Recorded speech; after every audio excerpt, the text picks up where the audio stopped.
नमस्कार, आप देख रहे हैं कंज्यूमर स्किल। मैं हूं आपके साथ कविता थपलियाल। और बच्चे हो या बड़े, सब इमोशन से भरे रहते हैं। बड़े तो अपने भावों को समझा बुझा भी लेते हैं, काबू में भी कर लेते हैं, लेकिन बच्चों की जब बात हो तो ये कला उन्हें नहीं आती। और बचपन से ही वो काफ़ी चीज़ें सीखने और समझने की कोशिश करते हैं, और इसी सीखने के दौरान वो शैतानियाँ भी करते हैं और माता पिता को परेशान भी बहुत करते हैं। और इसी के चलते कभी कभी वो माता पिता दादा दादी की मार भी खा बैठते हैं। लेकिन ये मार बच्चों के दिल पर वार करती है, जिसके चलते बच्चे बचपन से ही बदलने लगते हैं। उनकी पर्सनालिटी पर इस पिटाई का काफ़ी असर पड़ता है। और यही वजह है कि अधिकतर लोग ये कहते हैं कि 3 साल तक के बच्चों को पीटना या डांटना नहीं चाहिए, क्योंकि इस समय वो दुनिया से काफ़ी कुछ सीखने की कोशिश कर रहे होते हैं। और इसी मुद्दे पर आज हम विस्तार से बात करेंगे। हमारे साथ खास मेहमान भी जुड़ गए हैं। Aparajita Gautam, president TPA, doctor Chirag Jain, CEO mindful Gurukul, doctor Ashish Gupta, senior consultant paediatrics, और अदिति जैन, अनिल एजुकेशनिस्ट हमारे साथ जुड़ गए हैं। आप सभी का स्वागत है हमारी इस बेहद खास पेशकश में। और चलिए, यहाँ पर मानसिकता पर क्या असर पड़ता है उसकी मैं बात करना चाहती हूँ। 3 साल से ज़्यादा के बच्चों को ही आप इस तरह से क्यों मार पीट सकते हैं, ये सवाल ना पूछकर मुझे ये समझना है कि ये ओवरऑल जो मारने पीटने और धमकाने का एक तरीका होता है पेरेंट्स का और इनफैक्ट टीचर्स का भी। मेरे ख्याल से इस सवाल को लेकर मैं चिराग आपके पास आऊँगी सबसे पहले, क्योंकि बहुत ज़रूरी होता है बेसिक एटिकेट्स बच्चों को सिखाना। लेकिन कई बार, जैसा कि हम सब जानते भी हैं, पेरेंटिंग एक बहुत बड़ी थीम नहीं है हमारे देश में, जो हमने विदेशों में देखा है, जहाँ पर लोग जो है इसे बहुत सीरियसली लेते हैं, किताबें पढ़ते हैं और पार्टनर्स एक दूसरे से डिस्कस करते हैं कि किस तरह की पेरेंटिंग, किस तरह की परवरिश बच्चों को देनी चाहिए। उतनी जागरूकता शायद हमारे देश में नहीं है, और इसीलिए बच्चों को मारना पीटना और उन्हें तरह तरह के डर दिखाकर उनकी परवरिश में ये सब चीज़ें इस कदर शामिल हो जाती है, जहाँ पर कई रिपोर्ट्स, ये रिपोर्ट ही नहीं, ऐसी कई रिपोर्ट्स आई है कि बच्चों की जो पर्सनालिटी होती है वो बड़े होते होते इन सब बातों को लेकर ही उभरती है और फॉर्म होती है। तो जब हम मारने पीटने की बात करते हैं तो सबसे पहले इसके साइड इफ़ेक्ट्स चिराग आप हमें समझाएं कि किस हद तक बच्चों की मानसिकता पर इनके साइड इफ़ेक्ट्स होते हैं। पेरेंटिंग जो आपने सब्जेक्ट कहा है, पेरेंटिंग एज सच, ये कोई साइंस भी नहीं है और ये किसी सीखने की जरूरत भी नहीं है। 90% जो पेरेंट्स आज जो बच्चों को बड़े करते हैं वो अपने खुद के पास्ट एक्सपीरियंसेस पे ज्यादा जाते हैं। यंगर जनरेशन मेट्रो 1 सिटी में जाओगे तो वहां पे थोड़ा बहुत रीड भी करते हैं और वो चेंज भी करते हैं। लेकिन पेरेंटिंग इज नॉट समथिंग कि वो एक ही तरीके से होता है और हर एक बच्चे का एक सिनेरियो अलग बनता है, जिसकी वजह से पेरेंटिंग एक प्रॉब्लम क्रिएट करती है। आपने कहा 3 साल से छोटे बच्चों को पीटना नहीं चाहिए या कोई भी एज के बच्चों को नहीं मारना चाहिए। पहली बात तो ये समझना जरूरी है कि कोई भी पेरेंट अपने बच्चे को मतलब उसका बुरा तो नहीं सोचेगा और वो पीटेगा नहीं उसको, मतलब देयर इज नो इंटेंशन। तो इसमें 2-3 रीजंस की वजह से होती है। वक्त तो डिसिप्लिन, कि वो डिसिप्लिन लाना, स्ट्रिक्ट होना और डिसिप्लिन लाना, ये एक बहुत थिन लाइन है। तो अपना काम अब बच्चे जो उनको जो करना करवाना है उसके लिए काफी बार हाथ वगैरह उठा देते हैं और ये जस्टिफाई भी करते हैं कि ये करना सही है। इसका लेकिन बहुत नेगेटिव इफेक्ट ये होता है कि up to the age of 3 years बच्चे का अराउंड 70 to 80% उसका सोशल एस्पेक्ट ऑलरेडी डेवलप हो जाता है। जो हमारे बिहेवियर, हमारा जिस तरीके से हम उनसे बिहेव करते हैं वो ऑलरेडी डेवलप हो जाता है और हमें लगता है कि उनको कुछ समझता नहीं है, लेकिन ऐसा नहीं होता है। Because the maximum neuron connections ये वही एज में हो जाते हैं और उसका ही साइड इफेक्ट आपको इंडिया जैसे, India is one of the leading country for suicide, जहां पे 1 in every 7 children is facing a mental health issues. 60 to 70% mental health issues आपको आ रहे हैं between the age of 13 and 25।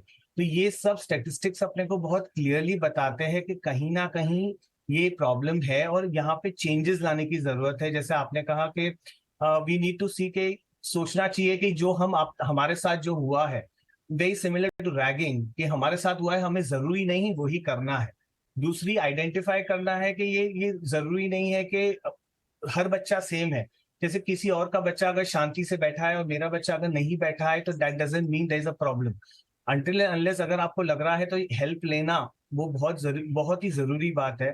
तो ये एस्पेक्ट बहुत जरूरी है, and that is the reason the problem is there. Effects again उनके एजुकेशन पे आते हैं। बच्चे एकेडमिकली वीकर होते हैं, जो बच्चों को पीटते हैं, उनके एग्रेसिव बिहेवियर्स ज्यादा होते हैं, जैसे रोड रेज करो यार, मार काट करो यार आप, ज्यादा एंगर जैसे आज के टीनेजर्स में बहुत दिखता है। बिकॉज यही काफी हद तक हम माँ बाप जब बच्चे एग्रेसिव होते हैं तो ये इफेक्ट्स उनके ऊपर आना बहुत है। तो ये साइकोलॉजिकल एस्पेक्ट एनीवे बहुत ही बहुत कम समझा है हमारे सोसाइटी में। So that needs to be having more awareness. तो ये बहुत ही रूट कॉज है जो हमें फ्यूचर में मेंटल हेल्थ प्रॉब्लम्स के तरफ ये जाना कॉज है। और बिल्कुल यहीं पे रूट अगर कॉज चिराग न सिर्फ हमारी पेरेंटिंग में है बल्कि कई स्कूल्स में भी इसी तरह की चीज़ें हमने देखी गई है, जहां पर टीचर्स जो हैं बच्चों को डांटते हैं। कई जगहों पर तो अगर मैं छोटे मझोले शहरों की बात करूं तो वहां बच्चों की पिटाई भी की जाती है, बाकायदा छड़ी से उनको पीटा भी जाता है चीज़ें सिखाने के लिए अगर वो कहीं गलत हो जाए तो। अपराजिता मेरे ख्याल से इस पर और विस्तार से बात कर सकती हैं। हालांकि काफ़ी कवायद इन्होंने अपने एंड से भी की है कि इस तरह का व्यवहार जो है बच्चों के साथ टीचर्स भी ना करें, पेरेंट्स भी करें। बताएं अपराजिता। देखिए, जहां तक हम बात करें 3 साल तक के बच्चों की, तो बच्चा चाहे किसी भी एज का हो, मारना तो बिल्कुल भी सही नहीं है। जैसे आपने कहा कविता, हम शुरू से इस बात को हम अच्छे से मानते हैं कि पेरेंट्स जितना फ्रेंडली बिहेवियर दिखाएंगे बच्चों के साथ, वो जितनी अच्छी बॉन्डिंग होगी, बच्चा उतनी अच्छे तरीके से ग्रोथ करेगा, चाहे मेंटल हो चाहे फिजिकल हो। और जैसे अभी सर ने कहा कि उसके साइड इफेक्ट ये होते हैं, जब बच्चे को मारा पीटा जाता है तो एंगर आता है बच्चे में। अब वो एंगर को दिखाने का बच्चे का अलग अलग तरीका होता है। कई बार बच्चा आइसोलेशन में चला जाता है, अपनी बात नहीं रखता है, और कई बार बच्चा अपना एग्रेशन दिखाता है, जो एंगर होता है उसका बाहर आता है, जहां पे वो किसी और को मारता है या अपना कहीं ना कहीं गुस्सा जाहिर करता है। तो यहाँ मुद्दे की बात ये है कि ये जो छोटे बच्चे हैं, आप 3 साल कह रहे हैं, हम कहेंगे कम से कम भी तो 5 साल, जहां पे बच्चे का जो ब्रेन होता है, जो ग्रोथ करता है, वहां पर अगर पेरेंट्स कोशिश करें कि वहां पे बच्चे को मारने पीटने नहीं, जरूरी नहीं है आप बच्चे को मारे पीटे, बच्चे को जब प्यार से समझाते हैं तो बच्चा चीजों को समझता है, बेहतर तरीके से समझता है, बिनिस्बत के मारे। छोटा सा एग्जाम्पल देना चाहूंगी, क्यों हम केवल बच्चों की बात करते हैं। जहां पर अगर हम एग्जाम्पल दें, तो एक बड़ा दूसरे बड़े को अगर मारता है, तो दूसरे वाले को भी आप उसका आपको पता है, वो भी गुस्सा करके, वो भी पलट के वो जवाब देगा। पर बच्चे के साथ वो दिशा ये होती है कि उसको लगता है कि जो मुझे डांट रहा है या जो मुझे मार रहा है, मैं उसको पलट के नहीं मार सकता। तो वो एंगर जो है वो अंदर ही अंदर बैठा रहता है, जो सरासर गलत है। हम तो सिर्फ ये कहेंगे कि अपने बच्चे की तुलना किसी से नहीं करें। आपका बच्चा यूनिक है, जैसे हर कोई यूनिक होता है। बस यहाँ ये जरूर मैं कहना चाहूंगी कि भारत का जो समाज है वो एक डिफरेंट, पहले अगर मैं इसको मॉडर्न सोसाइटी से, मैं वेस्टर्न सोसाइटी से नहीं कंपेयर करूं, रीजन है हमारी यहाँ पे पहले जॉइंट फैमिली हुआ करती थी, जहां पे बच्चे को संभालने के लिए उसके दादा दादी बुआ चाचा सब कुछ हुआ करते थे पेरेंट्स के साथ साथ। आज की डेट में एक तो न्यूक्लियर फैमिली में बदलाव हो गया है, चेंज, और दूसरा न्यूक्लियर फैमिली में भी पेरेंट्स जो हैं, मदर और फादर दोनों के दोनों जॉब करते हैं। और एक चीज और देखने में आई है, जब बच्चा छोटा होता है तो उसके लिए माँ बाप को छुट्टी मिलनी मुश्किल होती है। और आपको पता है मैटरनल लीव की अक्सर आप लोग भी बात उठाते होंगे, तो यहाँ पे मैटरनल या पैटर्नल लीव प्रॉपर नहीं मिलती, जिसकी वजह से हमें ऐसा लगता है कि बच्चों की जो ग्रोथ होती है वो ऑब्वियसली उनको इफेक्ट करती है। इसके पीछे रीजन है, जब वर्किंग पेरेंट्स होते हैं वो कहीं ना कहीं डायरेक्टली इनडायरेक्टली अपनी ऑफिस की फ्रस्ट्रेशन या इधर उधर की जो फ्रस्ट्रेशन होती है वो बच्चे पे निकल जाते हैं। वो कॉन्शियसली नहीं होता, कई बार अनकॉन्शियसली भी निकाल देते हैं। 3 साल तक के बच्चे कोई स्कूल तो जा नहीं रहे जिसमें हम बोले कि स्कूल का रोल है, सब कुछ है, ऑब्वियसली घर में ही पेरेंटिंग देनी होती है। तो यहाँ पे बात ये है कि क्योंकि हमारी सोसाइटी में बदलाव आया है, और ये भी मैं कहना चाहूंगी कि आज की डेट में जो पढ़े लिखे पेरेंट हैं वो बहुत ज्यादा कॉन्शियसली काम कर रहे हैं। पॉजिटिव पेरेंटिंग के पॉइंट ऑफ व्यू से वो कोशिश करते हैं, जागरूक होने की कोशिश करते हैं थ्रू दी स्पेशलिस्ट में बोलूं, डॉक्टर्स में बोलूं या पेरेंटिंग जो स्पेशलिस्ट होते हैं उनके थ्रू ये जानने की कोशिश करते हैं कि किस तरीके से बच्चे का टाइम टू टाइम जो बिहेवियरल चेंज आएगा या बच्चे का जो ग्रोथ आएगा, उस टाइम पे बच्चे का बिहेवियर कैसे संभाले, बच्चे को कैसे हैंडल करें। तो ये जो जिस टॉपिक पे आज हम बात कर रहे हैं, तो मुझे ऐसा लगता है यस डिपेंड्स, पूरा पेरेंटिंग पे आता है। और 3 साल तक का बच्चा क्योंकि स्कूल नहीं जा रहा, तो यहाँ पे स्कूल पे हम नहीं कह सकते, यहाँ पे पेरेंट्स उनके बिहेवियर के ऊपर होता है। जहां पर मारने पीटने की बात है, मारना पीटना नहीं, हम तो फिर इससे एक बात खासकर हम ये कहना चाहेंगे, जितना प्यार से समाएंगे, बच्चे को समझाएंगे, उतना बच्चा आपका समझदार बनेगा और आप देखेंगे उतनी ही बॉन्डिंग आपके बच्चे के साथ स्ट्रॉन्ग बनेगी। तो यही मेरे ख्याल से डॉक्टर आशीष, अगर आप मुझे सुन सकते हैं, प्यार से बात करना और प्यार से बात को समझाना, बच्चों की ज़िद को जो है वो प्यार से मना करना, ये एक ऐसी चीज़ है जो मेरे ख्याल से जो मॉडर्न पेरेंट्स हैं शायद वो एक बार ही समझ सकते हैं, थोड़ा सा धैर्य रखकर अपने बच्चों के साथ डील कर सकते हैं। लेकिन अब तक ऐसा देखा गया है कि बच्चों को कोई चीज़ समझाने के लिए फियर का इस्तेमाल किया जाता है, ज़ोर ज़बरदस्ती का इस्तेमाल किया जाता है, उनको डराया जाता है, जो आगे चलकर उनकी शख्सियत का एक बहुत अहम हिस्सा बन जाता है। या तो बच्चा बहुत ही डरपोक बनता है या तो बहुत ही अग्रेसिव बनता है, क्योंकि उसके अंदर इतना सारा गुस्सा जो है वो दबा होता है। और कहीं ना कहीं वो बच्चा ये गुस्सा अगर अपने माता पिता, अपने टीचर्स पे नहीं निकालता तो वो दूसरों पर निकालता है। ये जो डरा कर बात मनवाने की थियोरी है, ये कितनी गलत है हमारे देश में। भारत एक लौता ऐसा देश नहीं है जहां पर ऐसा होता है, ऐसे कई सारे देश है, लेकिन कई सारे देश ऐसे भी हैं जहां पर बच्चों को मारना पीटना मना है। बकायदा उनके घर पर आकर, कहीं पर अगर बच्चे का बर्थ होता है तो वहां पर बिल्कुल एसोसिएशन के लोग आकर देखते हैं कि आप किस तरह की परवरिश दे रहे हैं बच्चों को। ये सब हमारे देश में अभी तक तो नहीं हुआ है, लेकिन कितना डर का इस्तेमाल करना कितना गलत है, अगर आप इस पर हाईलाइट कर सके डॉक्टर आशीष। देखिए, सबसे पहले तो मैं ये बोलना चाहूंगा कि India is a young nation. यहाँ की जो 40% जनता है वो 18 साल से नीचे की है। तो जो उत्पीड़न है, जो कि अब्यूज है, वो हम नॉर्मली मानते हैं कि फिजिकल अब्यूज ही एक अब्यूज है जो कि होता है, लेकिन उसके अलावा और किस्म के अब्यूज भी होते हैं। जैसे कि आपने पॉइंट आउट किया, मेंटल अब्यूज, जो फियर साइकोसिस क्रिएट करना है बच्चे के मन में, तो वो एक किस्म का मेंटल अब्यूज है। तो फिजिकल अब्यूज के अलावा मेंटल अब्यूज भी एक किस्म का अब्यूज है। सेक्सुअल अब्यूज, जिसकी हम बात बहुत कम करते हैं, वो बहुत ज्यादा रैम्पेंट है, even in children below 3 years of age. इसके अलावा निग्लेक्ट करना, बच्चे को जो उसकी रिक्वायरमेंट्स हैं वो पूरा ना करना, वो भी एक किस्म का अब्यूज है। और पांचवें किस्म का अब्यूज है, वो है एक्सप्लॉयटेशन, बच्चे से वो काम करवाना जो कि उसके लिए जरूरी नहीं है या उसको नहीं करना चाहिए, जिसमें चाइल्ड लेबर तक आती है। तो हमें एज अ कंट्री देखना है, बहुत सारी स्टडीज, इंडियन गवर्नमेंट की स्टडी है कि 99% बच्चों ने कभी ना कभी स्कूल में फिजिकल अब्यूज फेस किया है। मेंटल अब्यूज की भी जो स्टडीज हैं उसमें 50 से 70% के करीब बच्चे कहते हैं कि हमारे को डराया गया है, हमें धमकाया गया है कि हम ये नहीं करेंगे, होमवर्क नहीं करेंगे तो ऐसे हमारे साथ, हमें घर से निकाल दिया जाएगा, हमें हमारी पिटाई की जाएगी। हमें ये समझना है कि जो बच्चा है वो एक बड की तरह है, फूल की कली की तरह है। हम उसको कैसे नर्चर करते हैं, हम कैसे नरिश करते हैं, वो वही बनेगा। और ये 40% जो जनता है, ये हमारा फ्यूचर है। तो हम उनको कैसे नरिश और नर्चर करते हैं, कैसे उनको पालते हैं, कैसे हम उनको एक सेफ एनवायरनमेंट देते हैं, जिसके ज़रिए कि उनका मानसिक ग्रोथ हो। हमारे नेशन का इसी में फ़ायदा होगा कि हम इन चीज़ों की तरफ ध्यान दें। अब हम कंपेयर करते हैं विकसित देशों देशों को। जो डेवलप्ड कंट्रीज़ हैं इस लेवल तक डेवलप हो चुकी हैं कि वो उनका जो टॉलरेंस लेवल है for any kind of abuse is very low. तो अगर उन्होंने इस सिस्टम्स बनाए कि बच्चों को स्कूल में ही सिखाया जाता है कि अगर जरा सा अब्यूज हो रहा हो तो आप 911 कॉल करिए, हम इमीडिएटली आएंगे, और सोशल सर्विसेज उठाकर ले जाती है बच्चों को।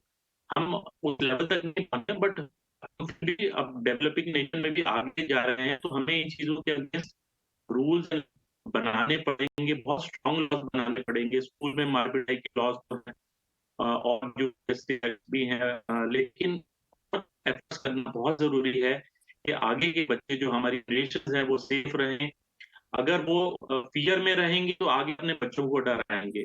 अगर वो आज फिजिकल वायलेंस फेस करते हैं तो कल को वो भी फिजिकली ही होंगे। बिल्कुल और बिल्कुल, ये जो बच्चा बचपन से देखता आया है, जो सीखता आया है, उसी को अमल में भी ले आएगा। लेकिन यहाँ पर ऐसा नहीं है कि कोई नियम कानून देश में नहीं बने हैं। जो माता पिता बच्चों को पीटते हैं या जिनके अगेंस्ट शिकायत की जाती है, और उनके अगेंस्ट यहाँ पर कदम भी जो है वो उठाए जा सकते हैं। जुवेनाइल जस्टिस एक्ट के तहत यहाँ पर शिकायत भी की जा सकती है। कुछ जानकारी अगर दर्शकों को यहाँ पर हम देना चाहें, 6 महीने से लेकर 7 साल तक की सजा यहाँ पर माता पिता को मिल सकती है अगर उनके खिलाफ जुवेनाइल जस्टिस एक्ट के तहत कोई शिकायत कर दी जाए। और अगर पिटाई करते वक्त बच्चों को ज़्यादा चोट लगती है तब भी 1 साल तक की सज़ा जो है, 1 साल की कैद की सज़ा यहाँ पर निर्धारित कर दी गई है। नुकीले हथियार से अगर मारा जाता है बच्चे को तो 3 साल तक की सज़ा यहाँ पर है। और जानलेवा चोट अगर पहुँचाई जाती है तो ये सज़ा जो है वो 10 साल या उम्र कैद में भी तब्दील की जा सकती है। और अगर सिर पर चोट लगती है तो 3 से 7 साल तक की कैद की सज़ा यहाँ पर है। तो ऐसा नहीं है कि इसका संज्ञान नहीं लिया गया है। और अदिति, ये सब नियम कानून तभी आते हैं जब इस तरह के मुद्दे उठते हैं, जब हम समाज में इस तरह की दिक्कतों को देखते हैं, समस्या को देखते हैं, तब जाके इस तरह के नियम कानून बनते हैं। यानी कहीं ना कहीं ऐसे केसेस हमारे देश में अभी भी है जहां पर बच्चों को मारा पीटा जाता है। कैसे देखती हैं आप? और साथ ही क्योंकि आप एक एजुकेशनिस्ट हैं तो एक पक्ष मैं चाहती हूँ कि आप स्कूल्स और टीचर्स के तरफ से भी रखें, क्योंकि कई बार स्कूल से भी ये शिकायतें आती हैं। कई बार पेरेंट्स को ही अपने बच्चों को स्कूल से निकालना पड़ता है क्योंकि टीचर मार देता है। कई किस्से तो अखबारों में, जो रीजनल अखबार हैं, छोटे शहरों के अखबार हैं, कई बार देखा गया है कि टीचर ने डस्टर फेंककर बच्चे का सर फोड़ दिया गलत जवाब देने पर। इस तरह के भी केसेस सामने आए हैं। तो ये कितना गलत है अदिति? देखिए, बच्चे के साथ एक वात्सल्य का व्यवहार होना चाहिए। एक प्रेम से अगर आप बच्चे को पढ़ाएंगे तो वो बच्चा किस हाइट को पहुंचेगा, ये तो हम सब, ये जाहिर सी बात है। जिस एनवायरनमेंट में बच्चा बड़ा होता है, बच्चा वैसा ही बनता है।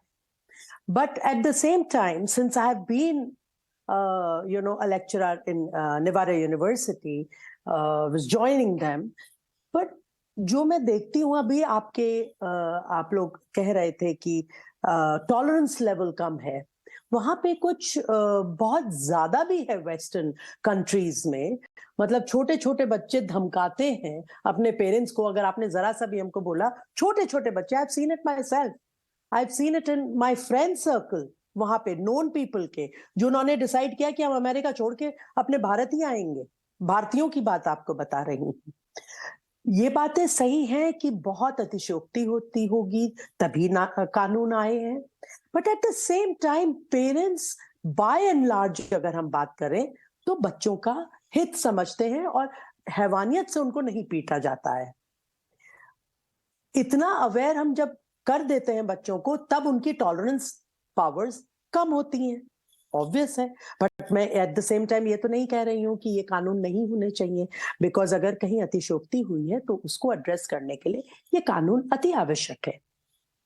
अब जहां आप स्कूलों की बात कर रही हैं, एब्सोल्युटली टीचर्स जो हैं, अगर दे शुड नेवर बी, क्योंकि बच्चा कितना ट्रस्ट करता है अपने पेरेंट्स पे, अपनी टीचर्स पे, उनके आइडियल होती है उनकी टीचर।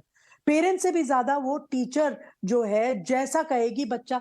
आप हम सब जानते हैं ना कि हमारे बच्चे कहते हैं कि मैम ने कहा है तो हमको तो ऐसा करना ही है, मैम बहुत अच्छी है। पर अगर मैम खराब है और बच्चे के अंदर उनका डर बैठ जाए, तो this has to be addressed by the head of the institute, by the management of the school, absolutely seriously.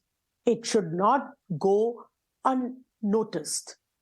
मतलब बच्चा हमारा फ्यूचर है। ये बच्चा जैसा होगा, कल को वो जब एक इंपॉर्टेंट ओहदा लेता है, वकील बनता है, डॉक्टर बनता है, या इंजीनियर बनता है, या एडमिनिस्ट्रेटर, नेता बनता है, वो जिस तरह की मानसिक दृष्टिकोण रखेगा वैसा ही तो वो डील करेगा अपने समाज के साथ। तो अगर हम लविंग पीपल चाहते हैं, we need to deal with our kids lovingly. It is of utmost importance is what I say. Doctor Ashish, ये जो हम 3 साल की उम्र को लेकर बैठे हुए हैं, तो मुझे लगता है कि ये केवल 3 साल तक की उम्र का सिलसिला नहीं है। ये तो पूरी स्कूलिंग, और जब तक एक बच्चे का चरित्र नहीं निर्धारित हो जाए, ये तो तब तक की प्रक्रिया है। क्या कहेंगे आप? बिल्कुल, मैंने अभी आपको बताया कि जो ये यूनाइटेड नेशंस ने भी जो काउंसिल बनाई है, उसका जो एज ग्रुप रखा है वो 0 डेज़, मतलब जिस दिन से बच्चा पैदा हुआ है, उस दिन से लेके 18 साल तक के लिए ये बनाई है काउंसिल, जिसमें कि इन चीज़ों को देखा जाता है कि क्या-क्या हो रहा है, क्या-क्या कमियाँ हैं। इसमें बहुत बड़ा इम्पोर्टेंस रोल जो है वो सोशो इकोनॉमिक स्टेटस का भी है, इलिटरेसी का भी है, पॉवर्टी है, कितना सब्सटेंस अब्यूज़ है पेरेंट्स में, बहुत सारी चीज़ों पे इसके ऊपर इम्पोर्टेंस दी जाती है। 3 साल की बात इसलिए की जाती है क्योंकि 3 साल तक बच्चा एक तरह से पूरा का पूरा एक पेरेंट्स पे डिपेंडेंट होता है और हम मानते हैं कि शायद वो कुछ इम्बाइब नहीं कर रहा है। जबकि उसके ब्रेन के न्यूरॉन्स बहुत ज़्यादा डेवलप हो रहे हैं उस समय पे, बहुत फास्ट डेवलप हो रहे हैं। तो उस समय में अगर कोई भी इंसल्ट होती है, मेंटल इंसल्ट होती है, वो रजिस्टर होती है और उसके आगे भी प्रॉब्लम्स आती हैं। और बिल्कुल हमने तो न्यूबॉर्न्स में भी अब्यूज़ देखा है कि जो गर्ल चाइल्ड होती है उसको दूध नहीं पिलाया जाता, तो इस तरह के भी अब्यूज़ होते हैं, ये भी अब्यूज़ है। तो उस एज से लेकर 18 साल तक की उम्र में डिफरेंट किस्म के अब्यूज़, अलग-अलग स्टडीज़ हैं जहाँ पे स्टडीज़ की गई हैं, 50% सेक्सुअल अब्यूज़ की जो फिगर्स हैं ये आती हैं, 66% फिजिकल अब्यूज़ की फिगर्स आती हैं, अलग-अलग स्टडीज़ में। तो हमें देखना है कि फिजिकल अब्यूज़ को तो एक टिपिकल जो है पूरा का पूरा नो करना पड़ेगा। हम ये नहीं कह सकते कि बच्चे को एक थप्पड़ लगाया जा सकता है, उतना जायज़ है, पेरेंट्स डस्टर से नहीं मार सकते, डंडा नहीं मार सकते। क्योंकि वो जो रेखा है एक वो इतनी थिन रेखा है कि उसपे हमें अमल करना ही पड़ेगा कि फिजिकल वायलेंस बिल्कुल भी अलाउड नहीं है। क्योंकि उसके ऊपर तो बहुत ज़्यादा हम ध्यान रख सकते हैं। मेंटल अब्यूज़ की डेफिनिशन अलग-अलग हो सकती है। आप बच्चे को स्ट्रिक्टली कह रहे हो तो वो बच्चा अब्यूज़ मानता है, उसके ऊपर असर पड़ रहा है कि नहीं, बट फिजिकल अब्यूज़ को तो बिल्कुल ही हर लॉ के हिसाब से उसको मना करना पड़ेगा। एक थप्पड़ भी अलाउड नहीं है, चाहे वो स्कूल हो, चाहे घर हो, क्योंकि वो अब जो नया समाज है जिसकी तरफ हम जा रहे हैं, हमने जो पिछले 500 सालों में या ह्यूमैनिटी ग्रो करी है या जो चेंजेज़ आए हैं फैमिलीज़ में या घर में या एजुकेशन लेवल्स पे, उस समाज में जिसको हम बनाना चाह रहे हैं, फिजिकल अब्यूज़ जो है वो टोटली नो है, 0 है और वो नहीं अलाउ है और बाकी किस्म के अब्यूज़ को भी कम करने की हमें कोशिश करनी पड़ेगी। चिराग, अब थोड़ा सा हम स्टेप्स पर जाते हैं, क्योंकि हम ऐसे बच्चों की बात कर रहे हैं जो कि हम पेरेंट्स की कोशिश होती है, टीचर्स की कोशिश होती है कि बेहतर से बेहतर नागरिक बने और इंसान बने।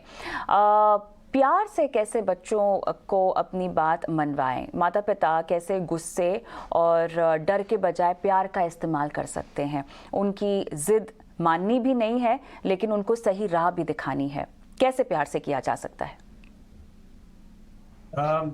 इसमें सबसे बड़ी बात, जो पेरेंटिंग के 4 प्रकार जो उन्होंने डिवाइड किए हैं, जो रिसर्च बताता है, जैसे इसमें स्ट्रिक्टनेस और डिसिप्लिन, ये एक बहुत ही थिन लाइन कि हम स्ट्रिक्ट बने या डिसिप्लिन। इन दोनों में जो फर्क ये है कि स्ट्रिक्ट मतलब मैंने जो कहा वही होना चाहिए, और डिसिप्लिन होता है कि आप सामने वाले की भी सुनो। तो ये जो अथॉरिटेरियन बिहेवियर जो कहते हैं पेरेंटिंग में होता है कि मैंने जो कहा वही है। कुछ चीजें जहां डेंजर आ जाती है, जहां पे लगता है कि यहाँ पे उससे बहुत नुकसान होगा, वहां आप स्ट्रिक्टनेस होती है, लेकिन 99% ऐसी सिचुएशंस नहीं होती जहां हम सामने वाले को सुने। तो ये टाइप की पेरेंटिंग रिसर्च बताता है कि आप उससे ज्यादा बेटर आपको बच्चे भी सुनते हैं, आपको, आप उसको भी इक्वल से देते हैं, और आप फिक्स नहीं कि यही होना चाहिए, वो वाली माइंडसेट से नहीं हो, तो आपका प्रॉब्लम सॉल्व हो जाएगा। थर्ड जो पेरेंटिंग आती है, जहां पे हम बच्चों को कहते हैं कि जो तो आप करो चलेगा, अगर आप नहीं फॉलो करोगे, आप पढ़ाई नहीं करोगे तो कोई बड़ी बात नहीं है। तो ये इसमें प्रॉब्लम यहाँ आती है कि अगर आप डिसिप्लिन नहीं लाते हो तो ये बच्चों को अकेडमिकली भी प्रॉब्लम आती है। तो इसका मतलब ये है कि हमें there has to be rules, but आपको फ्लेक्सिबिलिटी रखनी पड़ती है और सामने वाले से डिस्कस करके वो रूल्स बनने चाहिए। जैसे अगर आपने कहा कि मैं इतना बच्चा पढ़ाई करना चाहिए या इतना ये टाइप का है, तो आप उससे वेट करिए कि you don't have to remove your frustration on that. और बहुत माइंडफुल होना जरूरी है कि जब भी हम बच्चों के साथ डील करें, हमें पेशेंस पहले ज्यादा होना चाहिए rather than giving into demands. तो यहाँ पे फर्क आ जाता है। जैसे फ्रेंड बनना, तो you cannot be always a friend, but you can always be a person who listens to the other person. मतलब सामने वाले के पॉइंट ऑफ व्यू से उसकी लाइफ का डिसीजन बनाओ कि भाई आप ये नहीं करना है, आपके लिए ये खाना सही नहीं है, तो आप उनको इन्वॉल्व करना, ये सबसे बेस्ट कंप्लायंस भी आता है और ये बेस्ट बच्चों के अंदर सही सीख भी आती है कि आप दूसरों को लेके चलिए।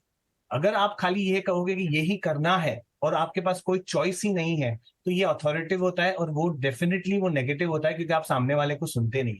तो ये मेन है, प्यार से बात करना, ये समझाना है कि हम दूसरे के, अगर कल उठ के वो नहीं समझता है तो उसके प्लस और माइनसेस क्या होते हैं, तो ये डिस्कशन का टाइम बहुत जरूरी है, जो पहले नहीं होता था।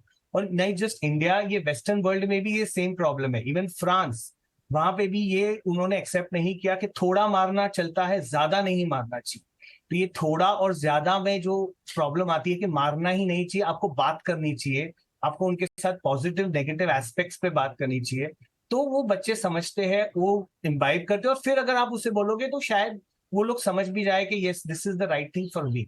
तो ये अगर approach is the right way to move forward rather than giving in to demands, giving in to saying that's, because that is again equally negative, क्योंकि वो बच्चा कुछ भी डिसिप्लिन नहीं होगा तो उसका फ्यूचर आप खराब कर रहे हो।